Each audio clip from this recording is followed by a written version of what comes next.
Hello, everyone. Welcome to Miss Silly Lessons Learned. Today, I have the pleasure of introducing another, teacher. I'm always excited when I find like loud teachers because I'm sure there's a lot of us out there, but I don't really know too many of them. So I will let my guest introduce herself and tell us, who she is, where she's working at. Go ahead. Hi, my name is Sidni Sophabmixay. I am a teacher with the Dallas Independent School District. I work in West Dallas at a learning center, and we are with PreK partnerships with the Dallas ISD. So Nice. yes, Sydney, how long have you been working, at the Learning Center? I've been working for about 8 years now. Eight Okay. years with the same school. Wow. Yeah, same Uh, co-teacher and everything for eight wow. years. Yeah. Your student demographics, what is it like? Is it, mostly Hispanic or? Yeah, well, in my specific area in West Dallas, we do have primarily, African American and Hispanic, mostly. Wow. Yeah, Mhm. Hispanic Um, students. have you ever had any Lao students at all? I did, but that was before I changed learning. Like the learning center actually moved to another location, but it's the same learning center. Uh-huh. But before we moved, I did have had one Lao student. Yeah. Wow.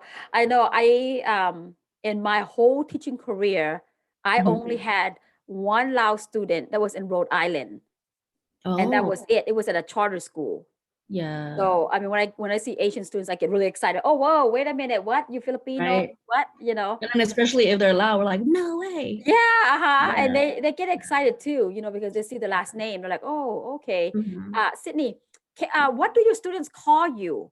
I mean, do your students struggle with your name? Well, they actually don't, but just to make things easier, we do just go by our first name because it's not very formal in learning centers versus, Oh, actual elementary schools. And, so they just call me Miss Sydney and then my co-teacher's Miss Lupe. wow. So yeah, we're on a first name basis at Yes. our place. But yeah, if we were like, we told them our last name and they're able to say it. Yeah, Wow. they're That's able to say amazing. it. Uh, Yeah. you They're like, know, they're like, Miss Apartment Side. We're like, oh, you can say it. Yeah. what? Yeah, and they're 4 and 5 years old, so we were Oh, that's so talking. cute. Yeah. Sydney, what's so unique about working with elementary kids that young?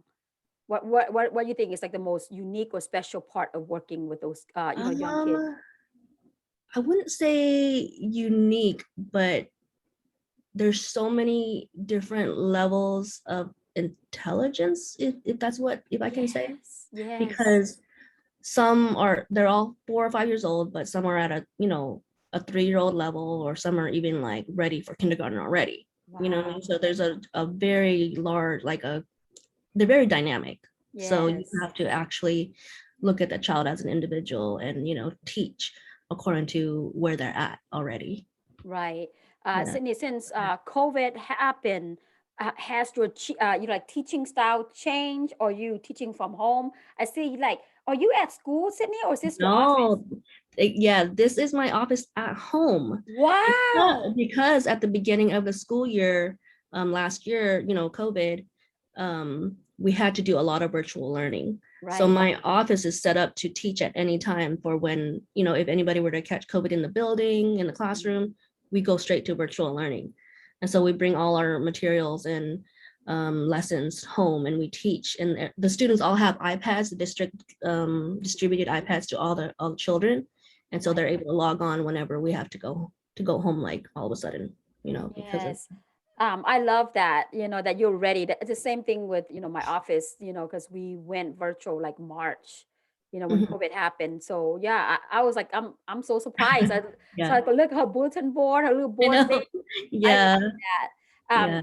yeah. Sydney, do you feel like it's is it a challenge to teach, such young kids virtually, or you think like they quick to, jump on it? There are challenges because, children's attention span that at that very young age is not long at all, probably 15 to 20 minutes max. So, Yes. and when you're trying to teach it for at least 1 hour, 2 hours, 3 or 4 hours, it's like a Yeah. challenge. So we do incorporate a lot of, transitional like breaks and like just fun downtime. So not always like, okay, look here, this is what, we need to learn. So we'll do a lot of music and dancing and, just reading stories to them online too. And Yes. yeah, a lot of times, I'm not gonna lie, they're not in front of the camera. They're like, and they're like staring off into space and they want their snacks, so yeah. So you just have to kind of like, go with it, Go with it. since they're Yeah. home. And Um, we can't really like stress them out too much. So, it's right, new to them as well. right. Um, did you guys go back this year already, like toward We the end? did. We did towards the end. We actually towards the middle of the year, we started going back, and all the children, that's a challenge, was to have them wear their mask all the time. Right, So even the students had to wear their mask, and some of them, we even started wearing our shields as well, as far as the teachers. right, But yeah, throughout the whole year we wore masks. right. Mm. That's interesting, that, because I know the schools here in Georgia, some of the kids don't wear the mask, you know what I mean? Like in kindergarten or pre-K or elementary, Oh So yes, constant yeah, reminders like, oh, let's put your mask over your nose and your mouth, please. And then it's right. funny because sometimes they'll like sneeze and they'll remove their mask when they sneeze. I'm like, no, no, no, no. You're supposed to keep that on while you sneeze too. It's okay. We can always change Yes. out your mask, But yeah, it's a it was a learning process for them as well to, try to keep it on the whole time. Right. Because we did go back to over here, in Georgia, like, what in I think it was like April or something like that, where the students come in, it's like hybrid. But the Yeah. majority of our students out of 1,100 students, Mhm. like only like 200 or less actually came back to school. The other one chose to remain, Right. home. Yeah, we were at half capacity enrollment. Yeah. Yeah. So I think it's kind of interesting, don't you think? Because like, how a lot of times, the public say, these teachers need to go back to school and the kids are missing out. But, we give the opportunity for them to come back, but they chose Right. not to come back, you Exactly. know?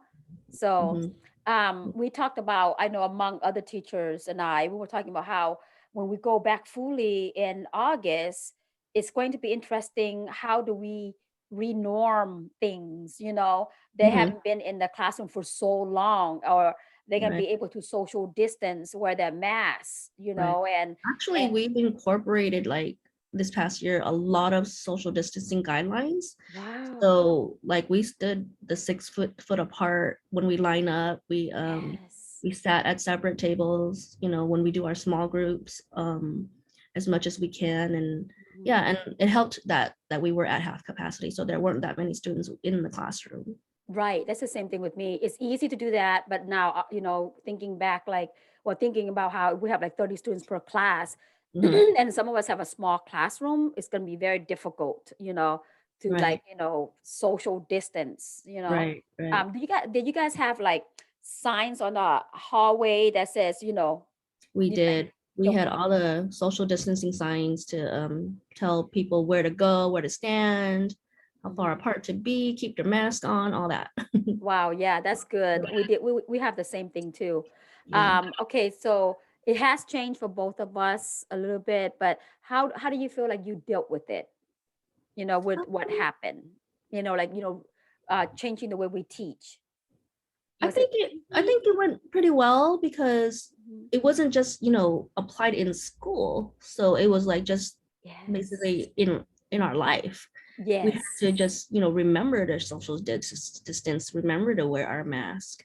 So we Yes. just brought that over to school, and then like it became normal Yes. for us and for the children as well. At first we Yes. were like, oh my gosh, why are we wearing masks? The children were wondering that as well. But then, they got used to it. So Right.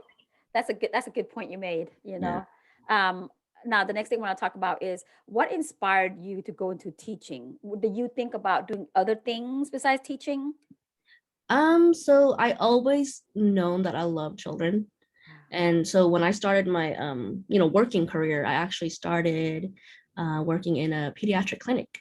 Wow, So you're yeah, kidding. yeah, I was in the back office, like doing Yes. medical assistant work, like checking Yes. them in, vitals, injections, all that stuff. I didn't Yeah. know that. Yeah, so I worked in the like, the health field for a little bit, for about Right. a year or two, and I was like, maybe the health field isn't for me. So, but I did enjoy working with the children, so that's why I decided to let's give teaching a try. Yeah. Right. And so Um, Sidney, where do you go to school? Where do you go to college? And how was that? Like your Um, education, career? my education, I have a liberal arts degree, a Bachelor of Liberal Arts degree at from the University of Arkansas in Little Rock. I used to No live way. in Arkansas, yes. Mhm. And then when we moved because of my husband's work. We moved to Texas. I started to get my education, my master's in education here at the University of Texas in Arlington. So Nice. yes, and then I've also done my student teaching in Arlington. Mhm. I did first grade and fifth grade for my student teaching. How was that? It was different in that it is where I discovered that, yep, I'm gonna stick with the younger children. Yeah, fifth grade is different, a whole another world No way. compared to first grade and kindergarten and all that stuff. Yeah. Yes. Uh-huh. Mhm. I know. And I then still. I've also worked in a middle school as well, Oh, working with special needs students actually. wow. Yeah, I did that too. That's why I subbing actually, I did a lot of subbing before I got like my official, teaching job, middle Mhm. school, and it was with special, ed. And I Oh, always get called back, you know what I mean? Because they said, yeah, yes. I have a lot of patience. But Uh-huh. teaching middle school, I think is more challenging than high school. I did it for like a year or two, and I Huh. was like, no, Really? yeah, I was like, no, I think I need for them to grow up a little bit, go beyond like Oh, the puberty stage, you know? right, right. They're very Yeah. emotional. Yeah, they are. They're emotional and they'll be like hitting each other. I'm like, why are you hitting each other, guys? Yeah. Yeah. Yeah. But yeah, like just like people say like I was really good with, young children, and I was like, I don't know how I end up in the high school level. It's kind of like almost like a rebellion, like, wow, I know people say I'm good with high school with little Yeah, kids, but that's why I went to high school. right. Sydney, Oh. is there anybody that, in the education world or, your friends that you really look up to that you're like, you know what, they really are a good role model, in their job or profession? Well, in school, I really admired my practicum supervisor, the one Ah, that observed me during my student teaching and everything like that. And he right. and he spoke a lot on my behalf, like talking about how my demeanor is, my mannerisms, and how he already knew that I would be an awesome elementary school teacher.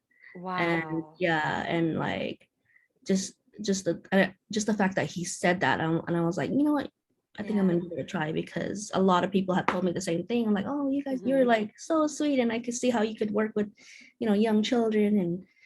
And he taught me a lot of he was also one of my professors during school as well, so Wow. I learned a lot from him. And then as when I finished school, I went ahead and started working in the middle school with, like I said, special needs. So Right. my teacher that I worked with, Mhm. she's so sweet. She like I just observed how patient she was, and I Right. learned that patience is key when you work with children, and Yes. you have to look at each child as an individual. Yes. So yeah, to teach them what they need Yeah. to.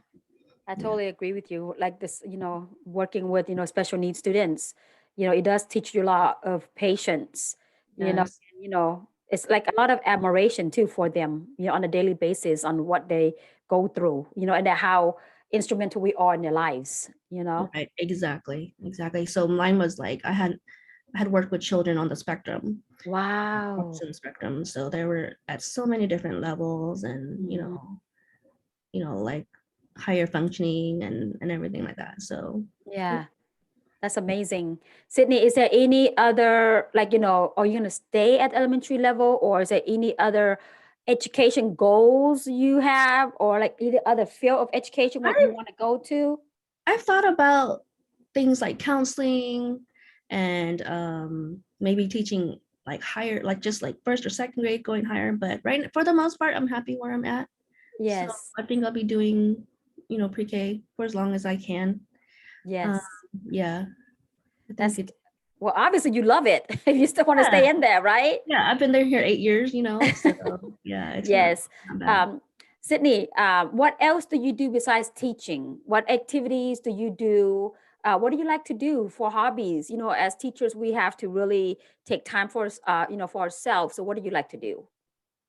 Oh, like I just hang out with my friends on the weekends. You know, we like to get together and go out, go travel. We like to travel, go to different places, eat, find the best Lao food restaurants Yes, all yes. over the country. You know, we love doing that. Yeah. Um, I I'm on social media talking to like friends from all over the place and Yes. being in touch with a lot of people, even in Laos. And oh yeah, and I'm teaching Lao in Wait, the summer. you teaching Lao? Yes, I'm teaching beginner Lao. No way. Yeah, online. So it's myself and one other teacher who is directly from Laos. So we Wow. coordinate our schedule where he's up in the morning and I'm teaching at night. So we're Yes. together teaching the online class, the beginner Lao online class. So Wow. my Sydney, second course now. So I've done two. wow. Yeah. So it's all beginner level, but you know, Yes. I want people like me as well as just anybody who's interested to Yes. like learn Lao because I can speak it. I'm fluent in Lao, but I have never learned how to read and write. So if there's anybody like Yes. me out there and whoever's interested, I wanted to offer that to them to learn it as Right. well. So and then it was like a blessing for me to meet this Lao student online Yeah. How you met him? because so when the pandemic began, I was like, what Yes. am I gonna do? I'm at home, I have nothing to do. So I decided to, you know what, I'm gonna learn Lao. So I went online, I downloaded an app to meet Lao people Yeah. in a language exchange app. Uh-huh. And so I met this Lao person, and he's a student at the university in Laos. Wow. Yeah. So he's been just, just being sweet and just like teaching me like no charge for like the past year and a half. What? So yeah, so he's just been teaching me, and we've just been chatting, and I've been Yes. asking questions on like how each consonants and vowels work, and just like random chatting about the language, and that's how I learned. Right. So I've learned enough to be able to read now and, Wow. and write on my own. Yeah. And That is so amazing. I decided, you know what, if I can do it, I can help other people do it too. So Yes. yeah. Sydney, do you happen to have like a link, with the information for other Yeah. people? So Because I'm I sure actually it's gonna have be. a Mhm. for you mean for the class? Yeah, for the class. So that way, like I Yeah. know more than likely you can do more than one session, right, Sydney? Right. So Right. like if you send me like the link, so like when I, Okay. put your bio, right, I will put it on the description on Okay. for YouTube, and then that way they'd be like just click on it and then get to it. Oh, You know okay. what I Yeah. mean? So it's just Yeah. I do have a Facebook page. It's called Let's Learn Lao. Yes. Yeah. Yeah. Please send So me all I'll that post so you that guys. way they can contact you guys. Okay, I will do that. Yeah, that is Yeah. so cool. And I know, Sydney, is it, I was pretty sure it was you that likes K-pop too. You like Yes. K-pop? Yes, it is me. I love Yeah, K-pop. I love yeah, K-dramas, K-pop, and I me actually too. did learn Korean over the same time I was learning Lao as well. Is that But difficult? it is not difficult to learn the alphabet and to No read way. because I can read. It's What? just yeah, I can read Korean. It's just I can't like I don't know what I'm reading yet because I didn't dive more into it because I Yes. stopped it so that I can focus more on my Lao because Wow. learning two language at the same time is kind of hard. I know it's kind of crazy. Yeah, yeah. Yeah, I love, love, love, K-drama. That's how I relax too. What's the Yes, I latest, love what's the K-drama. latest one you've seen? Uh, the latest one I've seen or remember was Crash Landing on You. I love it. That's one of my Yes, favorite. And that then they're a real life couple now. I'm so I happy. know, I hope I they know. get married, So you cute, know? right? Yeah, I'm sure Yeah. you yeah. Yeah. Well, we're almost at the end of our time. Okay, Sydney, great conversation. I love what you're doing on the side, especially with the language, thank and you. how you're like, hey, I can speak, loud fluently. Why Mhm. not learn how to read and write? I think that's Yeah, amazing that you are offering those and I sessions. just thought if I'm able to do it, anybody can do it too. I So, hope so. I need to learn how to read and write. I can speak, but I need to learn how to read and write. oh, okay, you should take my class then, sis. I know exactly. That's what I said. That's why I said send us the link. Yeah, I'll send you the know, link. Mhm. Sydney. Last question is: what advice do you have for anyone who wants to go into, education? What should they consider, or Um, what should it be like to be able to be a teacher? I think number one is just first of all, working with students, it is patience. And then you have to know the student at an individual level. You also want to establish a level, like you want to get like a level, like a rapport with the students, so that they feel comfortable enough to like come to you and ask you, you know, their questions when they're learning. Right. So yeah, just get to know the students all the time. And Yes. it's always like, you know, not everybody learns in the same way. So you Yes. just change your teaching style. Sometimes you have to change yourself to work with Right. the students.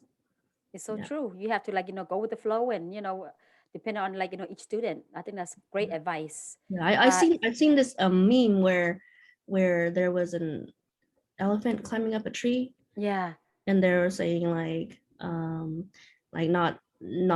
not everybody can do that, right? So you gotta maybe change the tree because not everybody can Yes. go up the same way. So something Right. like that, yeah. So gotta Yeah. It's keep, just saying, why can't you do that? yeah. I So love that. yeah. All right. Well, thank you so much, Sydney, for Thank being you for here and having having this me. conversation. Mhm. Everyone, once again, I will put a link for Sydney's courses if you want to learn Lao. I'm as you can see, she's probably like amazing teacher and patient. With us who don't know how to read and write in Lao. In the meanwhile, don't forget to subscribe and like and share the video with other people so other people know what we do in the classroom, in and out of the classroom. Thank you so much, guys. Until I see you next time, stay connected with your family, friends, and your community. And we'll see you again. Goodbye. All right.